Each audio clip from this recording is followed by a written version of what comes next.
I'm Bobby Lee, and this is the Bobby Lee Show. Today we have with us Eustace Mullins, a lecturer, an author of many books, a scholar, Washington and Lee University, and today we're going to be talking about several different subjects.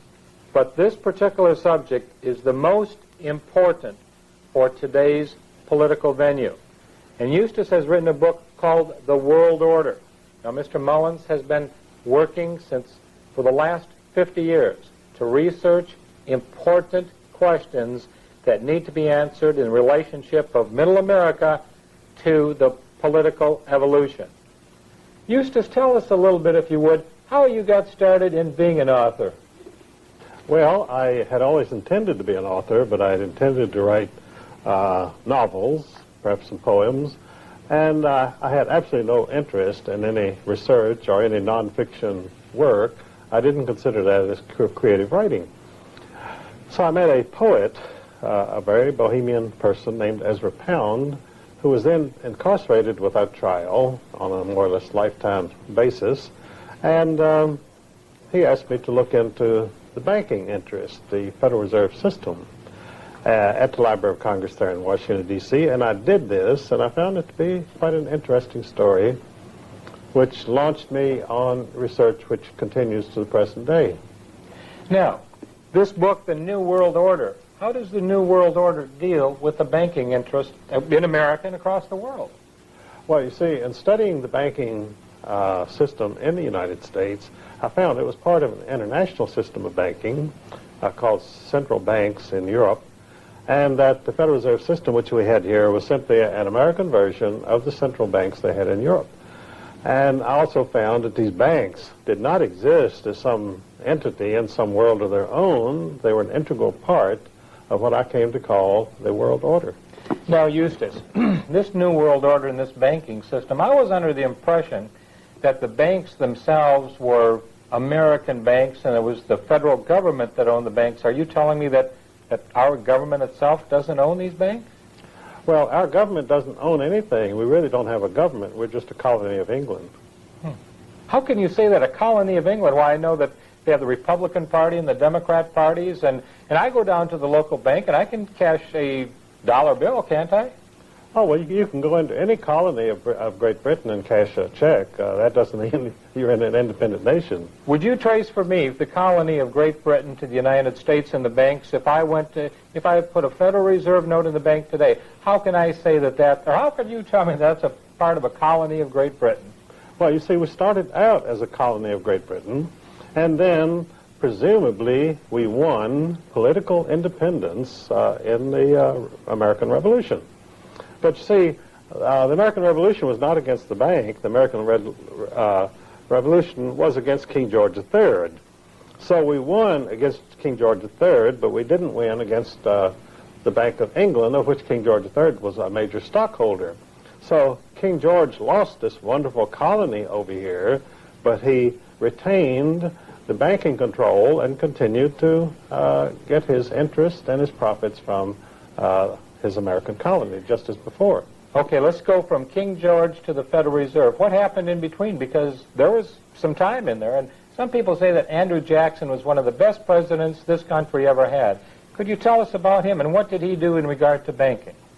Well, you see, immediately after the Revolution, when we had our wonderful independence and we could have the 4th of July and shoot off firecrackers and still pay interest to the Bank of England, which no one seemed to mind because they didn't know about it, and so Andrew Hamilton reestablished the Bank of England presence in the United States of America immediately after the Revolution, called the First Bank of the United States, which Jefferson strongly opposed.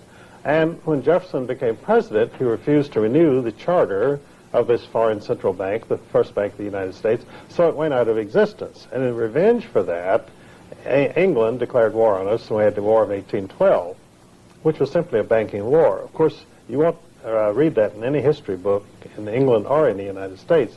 They tell you that American seamen were being impressed by the British Navy. They would stop American ships and impress American seamen.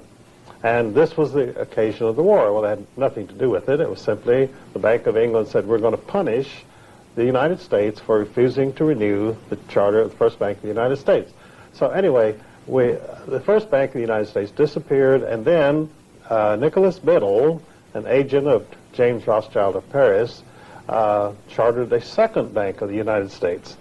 And it was doing quite well until Andrew Jackson came along, and he said to the bankers, "You are a nest of vipers, and by God, I will rout you out." And so he did. He removed all of the government deposits from the second bank of the United States in 1836, which caused it to collapse.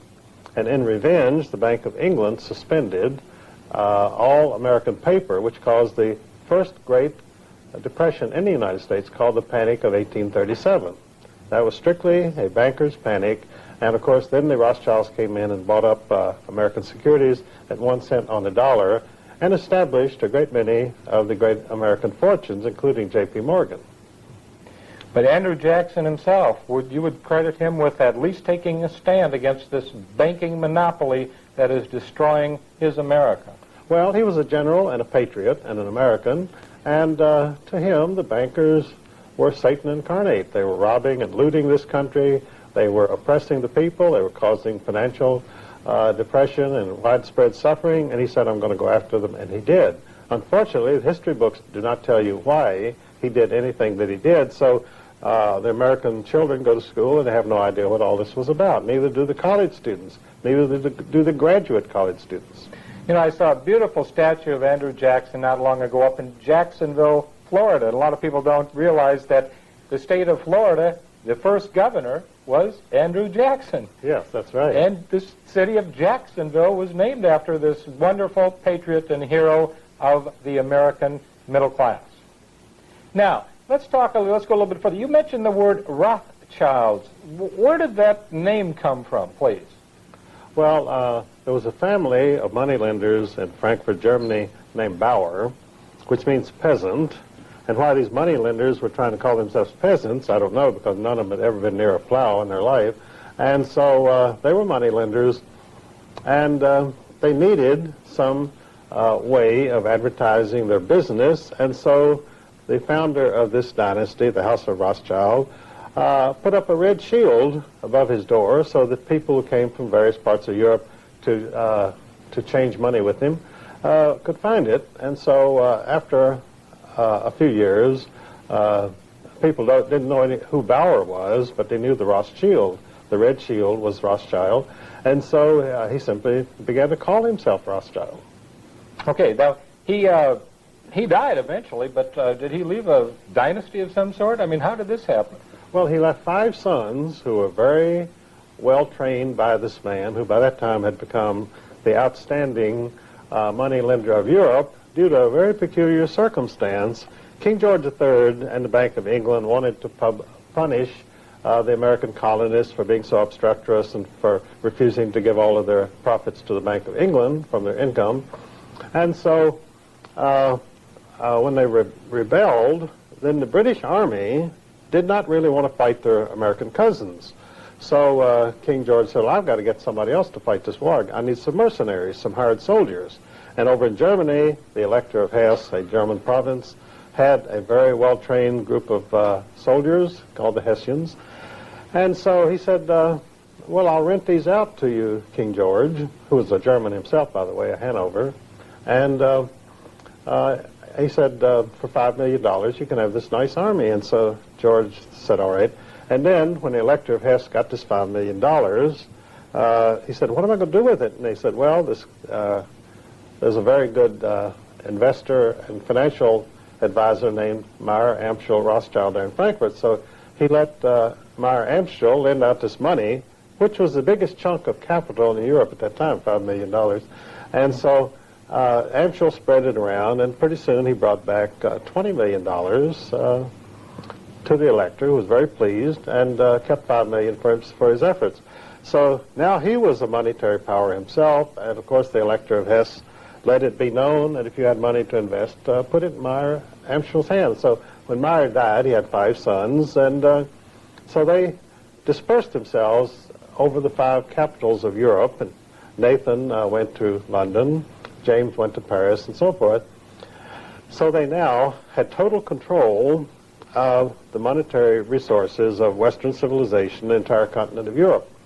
And they had developed some very interesting techniques. One was that the courier went from James in Paris to Nathan Mayer in London, and he wanted $1 million in gold.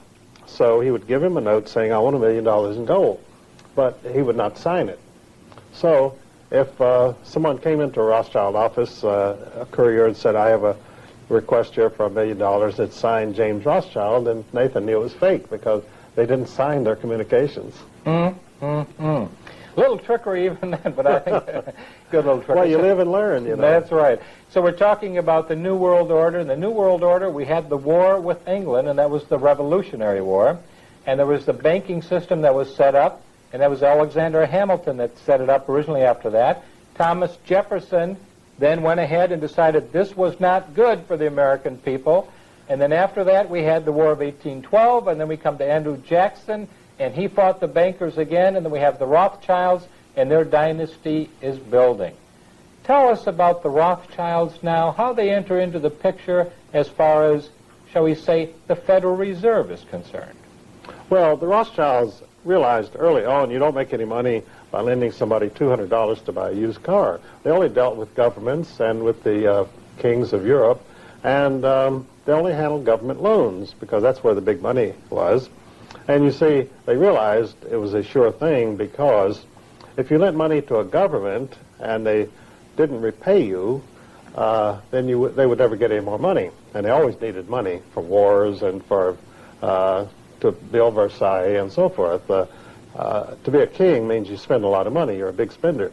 And they could always tax their people enough to repay the Rothschilds their money, so they had nothing to worry about. And so by 1880, the Rothschilds really owned all of Europe, and they owned a large part of the United States secretly because they always advertised and promoted the idea that the Rothschilds had no activities in the United States, and they did not because they worked through August Belmont, who was their named representative, and they also worked through J.P. Morgan and Kuhn Loeb Company, which were their secret representatives.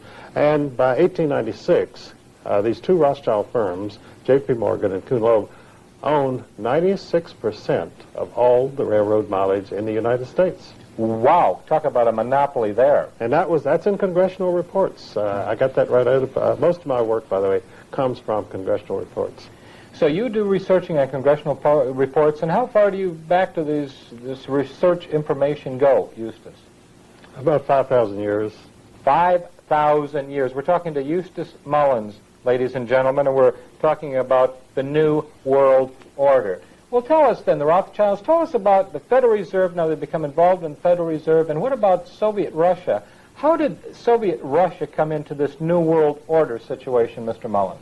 Well, Soviet Russia was always part of the world order, and in fact the Soviet Empire, the evil empire, which we heard so much about, and in the 1950s we were digging atom bomb shelters in our backyards to protect us from this catastrophe which was going to happen at any moment, and which was good for the contracting industry, but it didn't really help anybody as far as avoiding atomic bombs.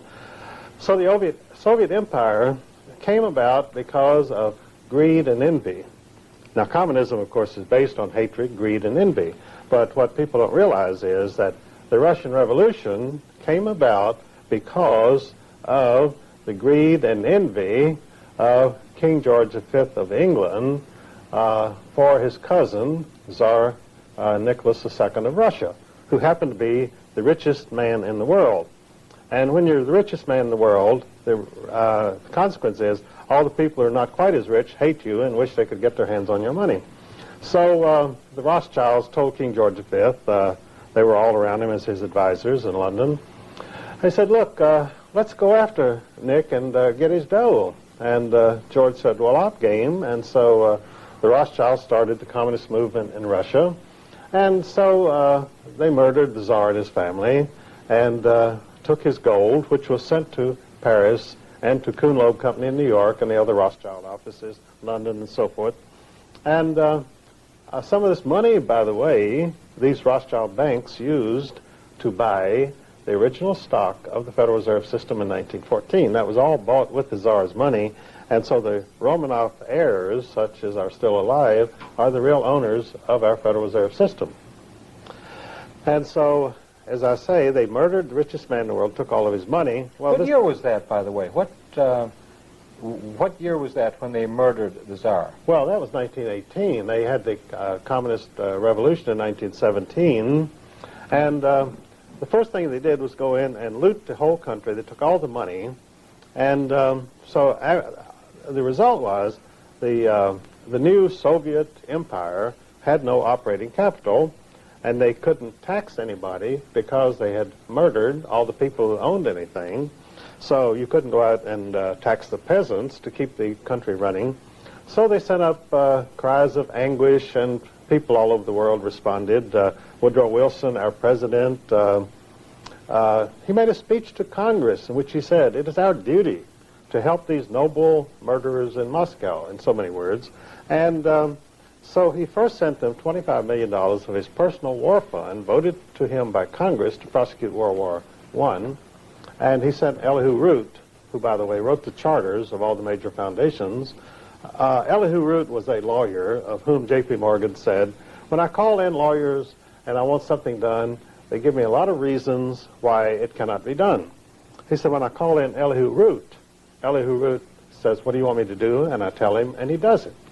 So that's why he became the lawyer for the big bankers in this country. Now, tell me, Eustace, because there's a lot of people that have said that the banking themselves, that the communist revolution was started on Wall Street. Is that a true fact or not, Eustace Mullins? It's absolutely true. All of the money for Wall Street, for the Bolshevik Revolution, came from Wall Street, really from Rothschild firms, but it would have been too obvious if the Rothschilds of London were sending all their money over to Russia to help the communists. So they did it through their favorite patsy, which is the American government. And they even formed a special firm on Wall Street in 1916 to finance the communist revolution in Russia, which was called American International Corporation.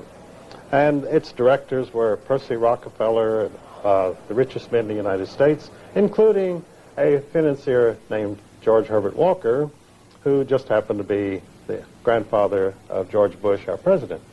Now, how does this George Bush fit in now? George Herbert Walker Bush, the former president, or about to be president of the United States, formerly anyway, how does he fit in with his father, and was it his father and the Rockefellers and the Harrimans and the Brown brothers? Did they all work together as far as this New World Order is concerned? Well, the New World Order is a group of insiders. It's sort of an international mafia, and they either work together or they get eliminated. I mean, these people have to cooperate because the death sentence is automatic if you don't. And you don't say, "I'm going my way, to heck with you," because if you go your way is straight down. And so George Bush was like a lot of scions of these World Order families. That is, he was unemployable. I mean, if he came in to be interviewed and there were 8 people there, he would be the 8th one that you would hire if you had to hire 8 people. And, you know, Lyndon Johnson... He should have had 7 others when he was running for president of the United States. Well, it's too bad it didn't. Lyndon Johnson was quite a perceptive guy. He was a Texas redneck, and he came to Washington, and he looked at all these bright young men at the Central Intelligence Agency who were from the wealthiest families in the United States. They were there as a lark. They wanted to play James Bond, and their families would do... and as Lyndon said, he said the CIA is composed of scions of wealthy families whose families would never dare let them near the business because it would be dissolved within 6 weeks. So George Herbert Walker Bush, when he finished at Yale, and they said, "Well, should we put him in the family firm of Brown Brothers Harriman?" They said, "Good God, no, we'll be in the bread lines within 2 months." So they said, "Let him go work. Let him do what everybody else does. Go work for the Central Intelligence Agency and travel around and have fun." So George went to work for the CIA. It's the only job he ever had, just like Bill Buckley, another scion of a wealthy family. Bill Buckley was hired by the CIA when he finished at Yale, Skull and Bones. We're talking about the Brotherhood of Death here, the Skull and Bones crowd, which Bill Buckley and George Bush and all of the partners at Brown Brothers Harriman were members of this Illuminati fraternity established in 1848 as the Russell Trust by Daniel Coit Gilman, who also, by the way, later set up the charitable foundations. Gilman was on the board of all of these so-called charitable foundations, which were simply secret instruments of the world order. So George became a member of the CIA. Matter of fact, he was CIA director in 1976. An interesting thing happened to Eustace in 76, and that was when he met one Saddam Hussein, who became involved in power in Iraq at the time. Could you tell us a little bit about that? Well, George was always a business partner of Saddam, and he claimed he didn't know him, so he deliberately, when he was on camera, he always mispronounced his name. He always called him Saddam, as though he were trying to call him a sodomite, I don't know. But anyway, they've been business partners that goes way back. And so Saddam himself, you know, is worth about $10 billion. He's a player on the world scene. And that's why when George was ranting about getting rid of the new Hitler, and he sent our army over there to do it, they walked away, leaving Saddam Hussein in total control. I don't think he ever heard a gunshot fired during that entire Iraqi war. But to get back to George, he didn't start out with the CIA. He started out as an agent, a secret agent of the CIA, who was running his own oil company called Zapata Oil Company. And, you know, George, when he wanted a name for his company, he wanted a name that really represented what he believed in. So he didn't call it the Thomas Jefferson Oil Company, and he didn't call it the George Washington Oil Company. He looked down at Mexico, where you had a communist revolutionary named General Emiliano Zapata. And Emiliano was quite a bloodthirsty guy. His idea of a good time was to go into a village and line up all the women and children and shoot them. So George said, this is my kind of guy. So he named his oil company Zapata Oil Company, which showed the kind of people that he would like to have around him. And the Zapata Oil Company was never anything but a front for the CIA. They did a lot of work in Mexico and in the Gulf of Mexico for the CIA. And of course, when you had the supposed attack against Castro to wipe out communism in Cuba, George was in on the planning, and of course they bought 2 ships to haul the fighters, freedom fighters, to Cuba. And they named one of them Barbara, after his wife, and they named the other ship Zapata, after his oil company. So George was pretty well inside all the way.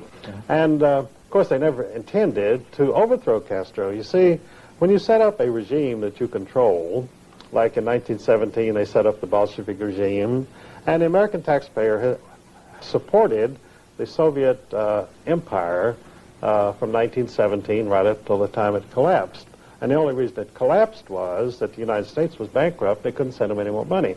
So we destroyed communism by going bankrupt ourselves, which I guess is one way of doing it. You said one time, Eustace, that the Russians have been trying to make it through the winter every winter since its inception of the communism, and we've been helping them through the winter. Well, the guy who helped them first was Herbert Hoover. After they sent him money, Wilson sent him money, and then they said, we don't have any food. So Herbert Hoover, the great engineer, who was a Rothschild employee, after he had been banned for life from the London Stock Exchange as a thief and an embezzler, and the Rothschilds said, boy, we want this guy on our side. Sure. So they hired him as a director of Rio Tinto Zinc, one of their family firms. And so then in 1916, the Germans said, look, we can't fight any longer. We don't have any more money. We don't have any more food. And we don't have any more coal. So the Rothschilds said, well, hang on, and we'll see what we can do. So they got Herbert Hoover to inaugurate the German Relief Commission. But since we were at war with Germany, they couldn't well call it the German Relief Commission, so they called it the Belgian Relief Commission. And the Belgians were suddenly were astounded to find out that they were all starving when they had just had the best crop year they ever had. But anyway, the Belgian Relief Commission, which, by the way, was one of the greatest thieveries in the world, Herbert Hoover and his pals who ran this operation, they all came out of it multimillionaires. And Herbert Hoover, several times, remarked very sourly, some of these days, some prying SOB is going to want to look at our books. Well, no one ever did, and they kept their money. But after the Belgian Relief Commission, which kept the Germany in the World War I for 2 more years, and brought a very satisfactory conclusion. Then they called on Herbert to help them out again. They said, look, the Bolsheviks are starving. They've shot all the peasants and the farmers, and they have no food. So Herbert Hoover then organized Russian relief, and he went over and saved the Bolsheviks from total collapse. And somehow, after this, he became known as a great anti-communist, which just shows you what, when you control the media, you can sell any story that you want. Absolutely. And one of the things that was so sad for me to read about, of course, was when the Bolsheviks did go into the Ukraine, and they did kill so many people. They starved between 6 and 8 million Ukrainians out. And this is the end result of what the America has done, because America itself, this government, not the country, I don't believe the country, Eustace, I don't believe the patriotic people in the country, but this government was responsible for funding situations like this, weren't they? Oh, very much so. And in fact, this great massacre of the Russian peasants in the early 1930s was deliberately suppressed by Walter Duranty, the chief correspondent in Russia of the New York Times, and he dictated what would be allowed to be sent back to this country. They totally suppressed this so that Franklin D. Roosevelt, as a principal plank of his platform in 1933, that was to give official diplomatic recognition to Soviet Russia so we could send them even more money, of taxpayers' money, than they'd been doing before. So, but they couldn't do this if the press was going to print a story that 10 to 12 million Russians had been murdered by Stalin. So the story was completely suppressed, and in fact the American people today really don't know whether to believe it or not. There have been several books out about it by Robert Conquest, which are very good, totally documented, but they don't get much play in the media. Mm-hmm. You know, they had a movie at one time on PBS, but PBS refused to run it in most of its affiliate, and that was Harvest of Despair. Oh, yes. It was a television, I think it was about an hour and a half long, or a couple hours anyway, but it showed exactly what happened and the terrible human tragedy that this government, the United States of America government, was involved in by the fact that they supported communism in other parts of the world, namely the Soviet Union at that time. You know, it's interesting to me, Eustace, that over 70 million people have been killed by communism, many by their own people, and we still support governments like that. How can this happen, Eustace Mullins? Well, you mentioned public broadcasting system, PBS, which to most people in the know, they call it the phony. They say PBS stands for the phony broadcasting system because they're a bunch of goofy left-wingers and homosexuals, and they're so relentlessly far left in their orientation that occasionally some congressman or some senator will point out, has PBS ever published any or run anything which was of a conservative nature? And of course the answer is no. And whenever someone in Washington points this out, why they would have to point it out, I don't know, because all you got to do is turn this phony broadcasting system on and you can see it for yourself. But whenever a congressman mentions this, they immediately denounce him in the entire press as a hate monger, guy who wants to suppress freedom of speech. Mm-hmm. And of course, there is no freedom of speech on the phony broadcasting system because it's totally left-wing.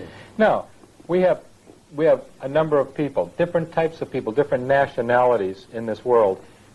We had World War I, we had World War II, we had South Korean War, and then we had Vietnam. Should we have fought any of those wars, Eustace Mullins? Was there a real reason? And what was the end result of us being involved in, say, World War I and World War II?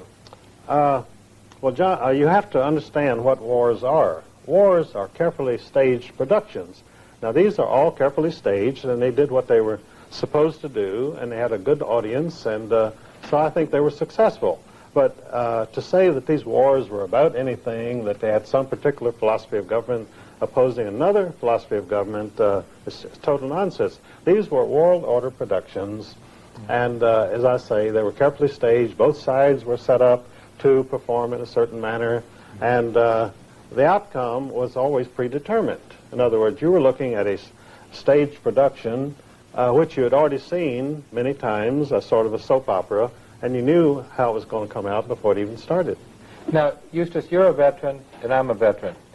And I know when I went in the service, I was just about as patriotic as anybody could possibly be. That's the way that I felt anyway.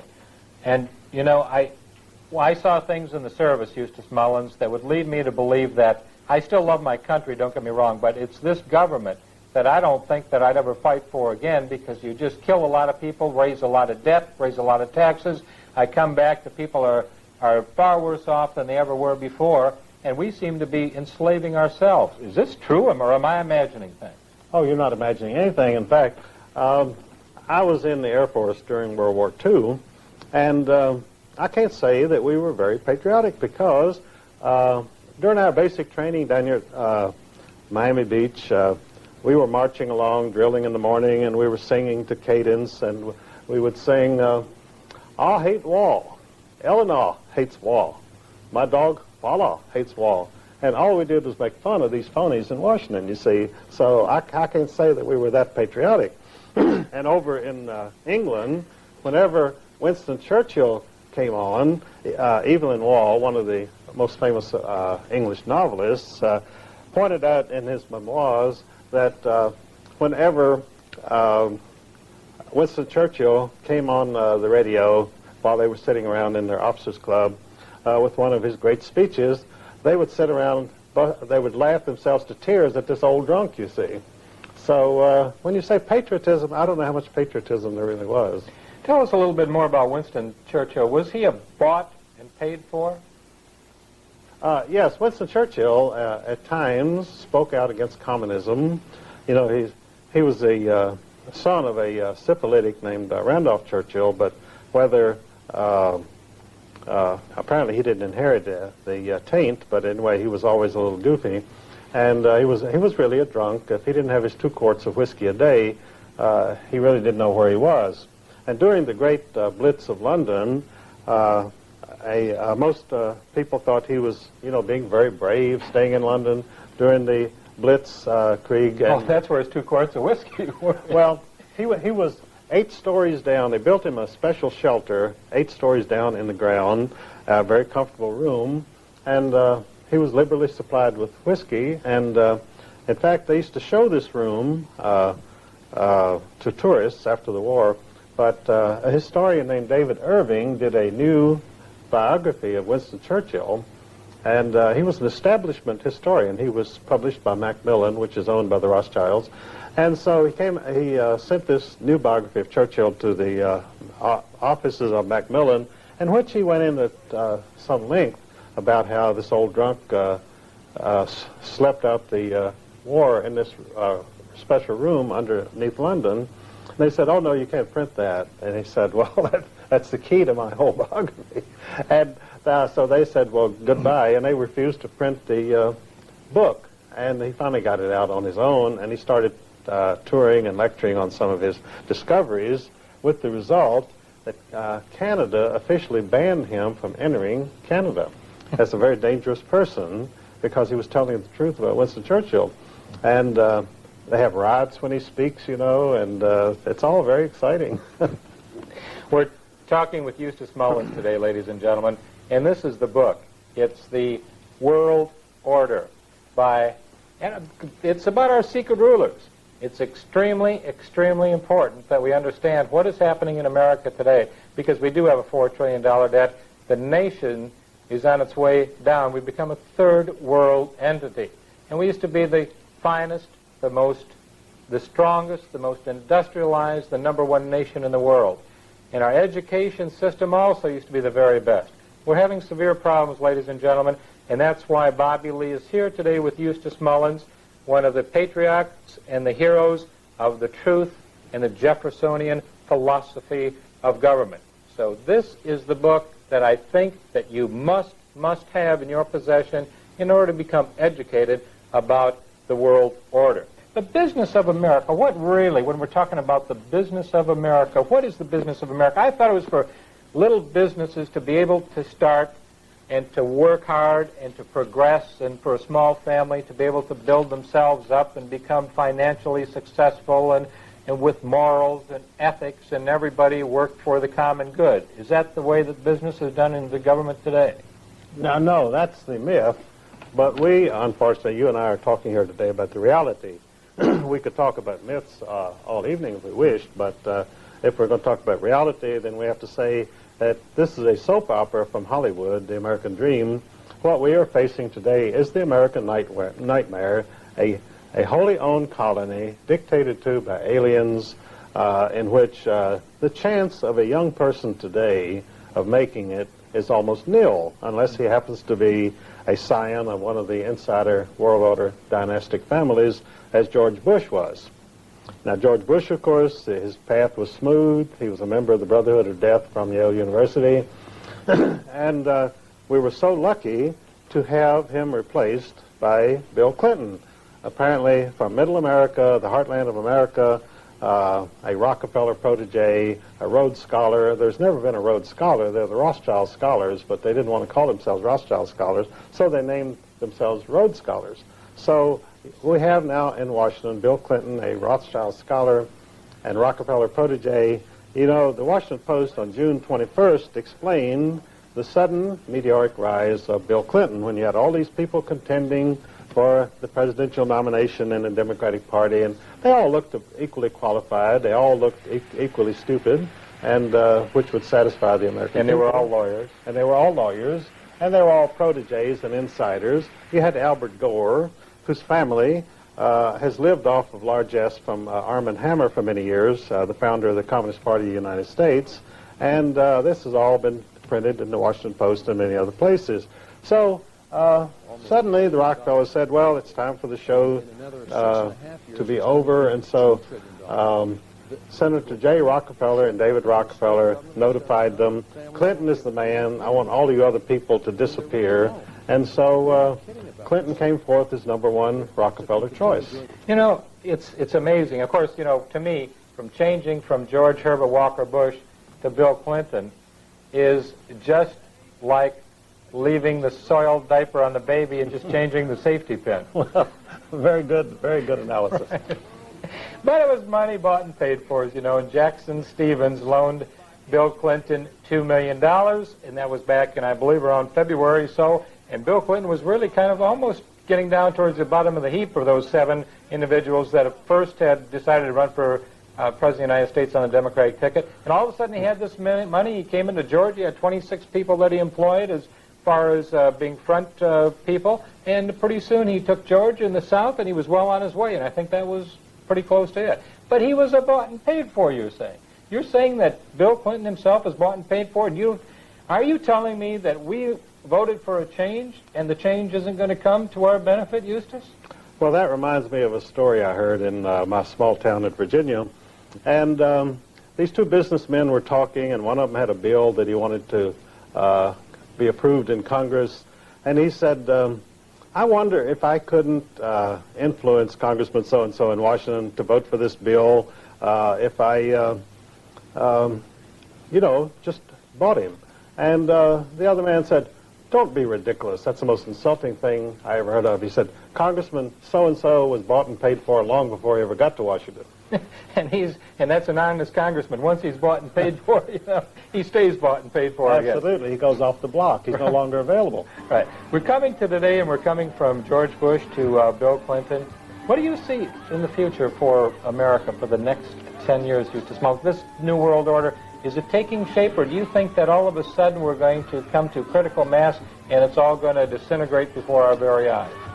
Well, I think we're at critical mass already. Now, we have a very interesting situation, which we saw during the last election. You had the biggest turnout that you ever had, and of course, the trend had been for lower and lower percentages of the American people to come out and vote, because they did everything that they possibly could to discourage the American people from participating in the election. Fewer people voted every year because, you know, they made sure they understood you either vote for Tweedledum or Tweedledee, and it doesn't make any difference which one gets in, because we created them both out of nothing, just like the Federal Reserve creates money out of nothing, and we create these politicians out of nothing.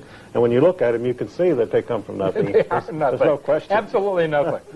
There's no question about that in anyone's mind. Well, this time, you suddenly had a wild card, and that was a billionaire named Perot. He appeared on the scene, and he was almost elected president by acclamation. People were so disgusted with these phonies, Bush and Clinton, and no matter how hard you tried, you couldn't say anything good about either one of them. And so the people looked, and here's a successful businessman, Perot, spunky, got down to business. He would get on television and rivet the attention of the American audience simply with a few charts, which has always been a no-no in politics. You never show a chart to the people if you want to get votes. Well, you never tell them how it's really like. That's right, and you never tell them, look, we're destitute, we've got to start thinking of something, because you see, the Rothschilds and the world order dynastic families, they profit by other people's suffering and despair. They profit when you have a communist revolution go in and murder 10 million peasants. They profit when you have a world war which devastates Europe.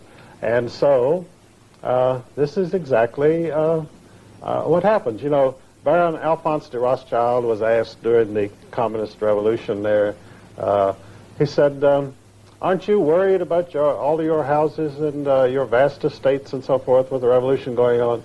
He said, certainly not. He said, you always want to buy when blood is running in the streets. That is, when everybody thinks we're collapsing, nothing's going to be worth anything, and they say, I'm going to dump this for a penny on the dollar. That's when the Rothschilds and the insiders buy everything. And, of course, the United States is coming to that point now. We're in a recession. Real estate is down. This is the time to buy, because this is a fluctuating thing. It goes up and it comes down. It goes up and it comes down, because it's manipulated. It's always manipulated. You know, J.P. Morgan was asked once, as the leading banker in the United States, someone rushed up to him and said, Mr. Morgan, please, would you tell me, what is the stock market going to do? He said, sir, it will fluctuate. I love it. That's a great story. Let's go back to the dynasties, because one time I heard you speaking, Eustace, and you said that there are 3 tiers as far as the dynasty of families is concerned, from the Rothschilds and the New World Order. Could you explain that 3-tier system to me? Well, nothing can really function unless there's a hierarchy. Somebody at the top has to tell the people lower down what to do and how to think and how to act and so forth. So in the world order, you have a very distinct hierarchy, dynastic families who can trace their lineage back thousands of years, and because they have learned to survive and how to manipulate other people to do their will. And that's all being a member of the world order means. You know how to use other people and profit by them. And whether you slaughter them or rob them or torture them, whatever you do, you make money at it. And this is what they do. So in the world order, you have a top hierarchy of first-tier rank of dynastic families composed really of the old surviving aristocracies of Europe, the black nobility, they're called. They're called the black nobility because they came from the darker strain in the aristocracy of Europe. And the old Viking, blue-eyed, blonde aristocrats, more or less, were pushed into the background, or they intermarried with the black nobility and became contaminated. And this is what you have. Of course, the surviving royal family in Europe today is the royal family of England, and they have been black nobility since the 12th century, when the Este family of Italy married into the British royal family. So the first rank, first tier is the old aristocracies of Europe, plus what they call their Hofjuden, their court Jews, which are the Rothschilds and families of that nature, who are able to raise money for them and keep them functioning. Now, in the second tier of world dynastic families, the world order, you have the families who themselves are enormously rich and powerful, but their duty is to serve as courtiers to the first tier of dynastic families. And people in that category are the Rockefellers, the Harrimans, the Morgans, and so forth. Now you have a third tier of dynastic families who serve the second tier. They're never allowed to approach the real top people in the first tier, but they can only serve through serving the second tier. And these are families like the George Herbert Walker Bush family. George Herbert Walker was president of W.A. Harriman Company, and the Bush family's entire career in banking was to serve the Harriman interests, who in turn served the Rothschilds. So that's why I began to use the term about Bush as a dynastic family in the world order of the third tier. And it was picked up, and I see it popping up everywhere. They say, George Bush is a third-tier family. They don't even know what they're talking about. They don't explain it because they don't know how to explain it. But that's at least it. Much of my material, by the way, Bob, I see popping up all over the place because it goes into the system and it's sort of piped in and begins to be picked up by people. For instance, columnists like Pat Buchanan and James Kilpatrick, every once in a while they'll pick up something of mine. Pat Buchanan had a column not long ago in which he denounced the Trotskyite wing, the neoconservatives of the Republican Party, which I had been speaking about publicly for about 5 years, and which I describe in my book of The Rape of Justice. I give you the whole story about that takeover. And as I say, it's rather flattering to see these things come out in public piecemeal. They never really explain it, and of course they never attribute it to my writings, but at least it's getting around, and that's helpful. Now, we've had this last election, of course. H. Ross Perot did an excellent job, a wonderful job. He only collected 20%, though, because of the fact I think a lot of people in the media themselves always kept saying, well, a third party can't win. And yet we've had a two-party system in this country, but some people say it's just one party. It's the Democrat wing of the Communist Party or the Republican wing of the Communist Party. Could you explain that? Could that be true at all? Well, it's been true since 1933. You see, you had a man in a wheelchair running for governor of New York named Franklin D. Roosevelt, Delano Roosevelt, and he was the grandson of the most successful opium dealer in Hong Kong named Warren Delano.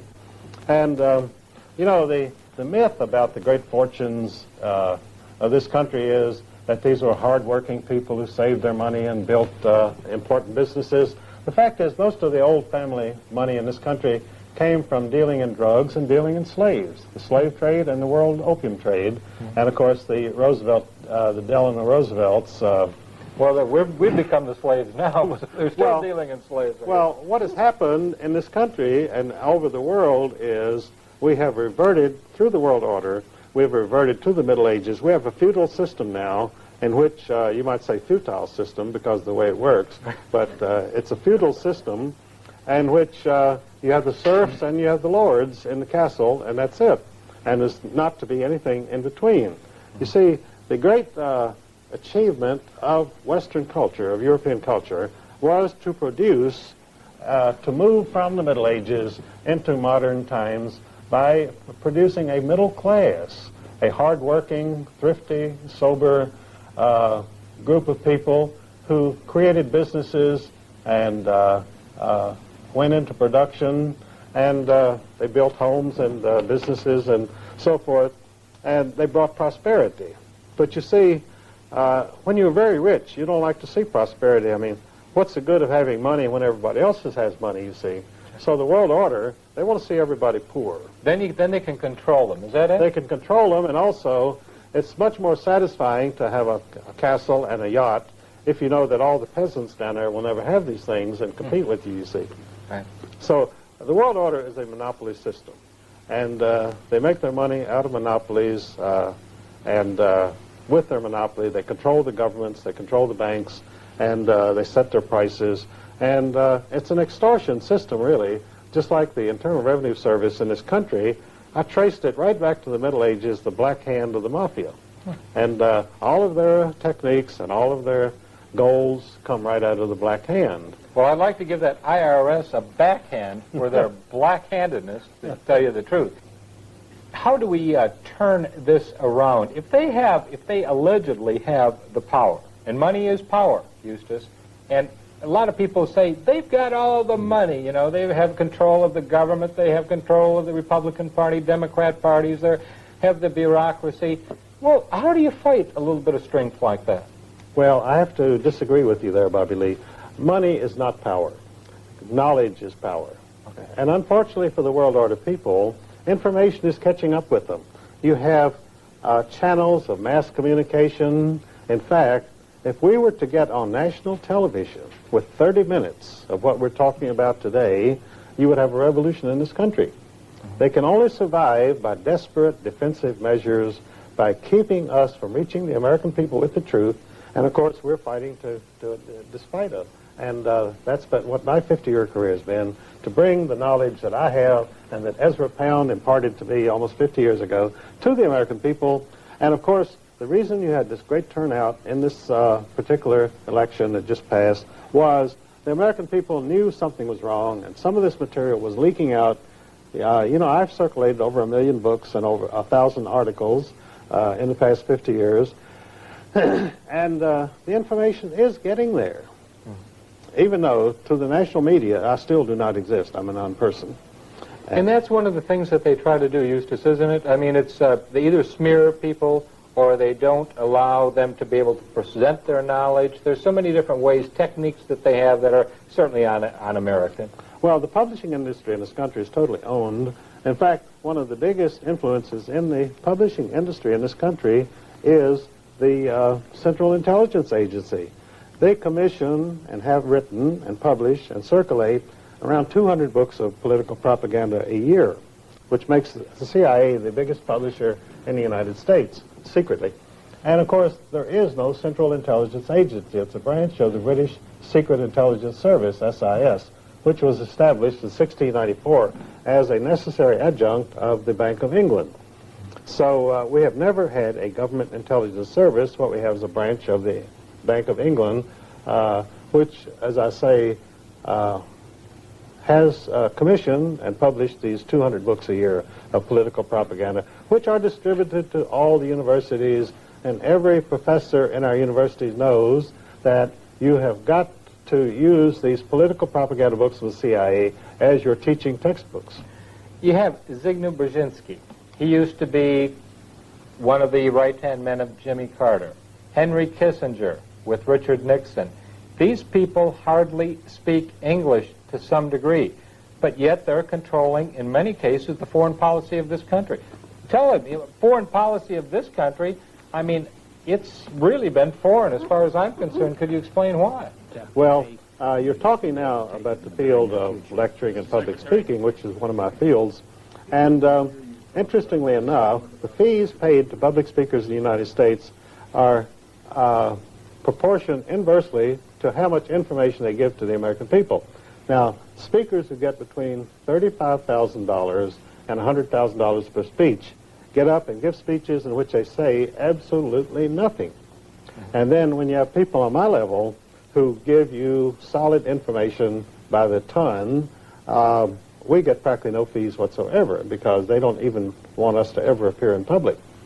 We ask you to support the Bobby Lee and the Eustace Mullins Fund, and we will be bringing you in the future other videos, and we want you to go ahead and purchase as many of Eustace's books as possible. There is a number that you can call right now.